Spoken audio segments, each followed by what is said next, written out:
నా లైఫ్లో విజయ contribution biggest ఏంటంటే ఫస్ట్ టైం ఒక ఒక అమ్మాయిలో అంత బలం ఉంటుందని ఫస్ట్ టైం తెలిసింది నాకు. విజయ నన్ను కోటిని కలిపి కొట్టేది, ఇద్దరిని కలిపి కొట్టేవారా?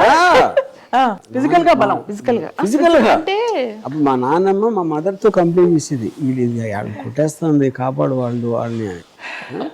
సో అది అది అది ఒకటి. దానికి రీజన్ ఏంటంటే రెండోది చెప్పేస్తాను, అదొక కాంట్రిబ్యూషన్. అంటే అప్పుడు స్త్రీ శక్తి అనేది ఫస్ట్ టైం నాకు తెలిసింది.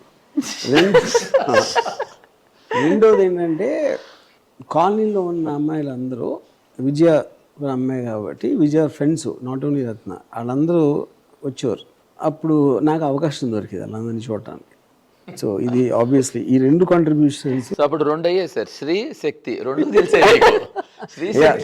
దీనికి నేను చెప్తాను ఏంటంటే కొట్టేదాన్ని తిరిగి కొట్టలేక కాదు. రాము అప్పుడు కరాటే నేర్చి కొట్టాడంటే మళ్ళీ ఇంక లేవు. కానీ రాము ఏంటంటే కొట్టడం, తిట్టడం, అరవడం అవన్నీ అసలు లేవు, జీరో. కోటి ఏంటంటే కొట్టే అంత బలం కాదు అప్పట్లో.